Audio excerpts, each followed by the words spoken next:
নোয়াপাড়ায় ব্যবসায়ীদের বিরুদ্ধে ষড়যন্ত্রমূলক মিথ্যা মামলা প্রত্যাহার ও ইসলামী ব্যাংকের নোয়াপাড়া শাখার মেহেদী সাফারুল ইসলাম ও গঙ্গের দৃষ্টান্তমূলক শাস্তির দাবি।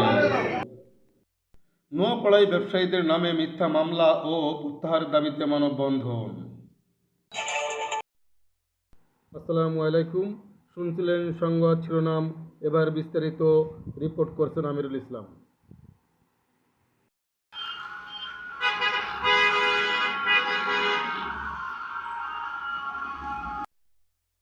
যশোর জেলার অভয়নগরে ইসলামী ব্যাংক বাংলাদেশ পিএলসি নোয়াপাড়া শাখার সাবেক ম্যানেজার মোস্তফা মেহেদী হুসাইন চৌধুরী ও ইনচার্জ সাফারুল ইসলাম গং সহ ব্যাংকের কতিপয় অসাধু কর্মকর্তা কর্তৃক দুদকের ষড়যন্ত্রমূলক ও মিথ্যা মামলা দায়েরের প্রতিবাদে জড়িতদের দৃষ্টান্তমূলক শাস্তির দাবি।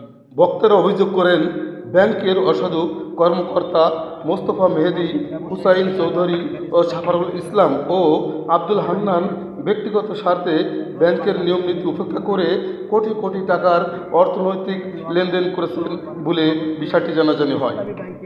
বক্তারা আরও বলেন, এই কর্মকর্তারা দেশ বিদেশে সক্রিয় কিছু অসাধু চক্রের সঙ্গে যুক্ত, যারা বৈষম্য বিরোধী আন্দোলনের বিপক্ষে অবস্থান নিয়ে ফ্যাসিবাদী ও কর্মকাণ্ডের মাধ্যমে দেশের অর্থনৈতিক স্থিতিশীলতাকে নষ্ট করেছেন।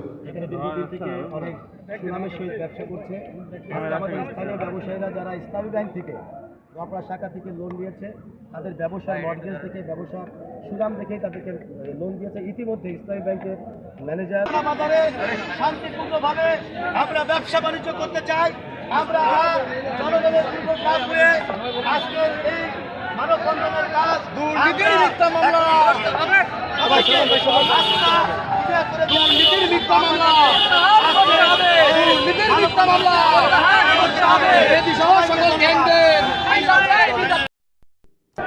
মানববন্ধনে বক্তারা ইসলামী ব্যাংক কর্তৃপক্ষের প্রতি আহ্বান জানান, নিরপেক্ষ তদন্তের মাধ্যমে দুর্নীতিবাজ কর্মকর্তাদের প্রকৃত রূপ উদ্ঘাটন করে ব্যবস্থা করতে হবে।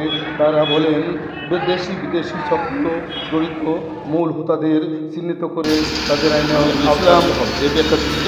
অভয়নগর।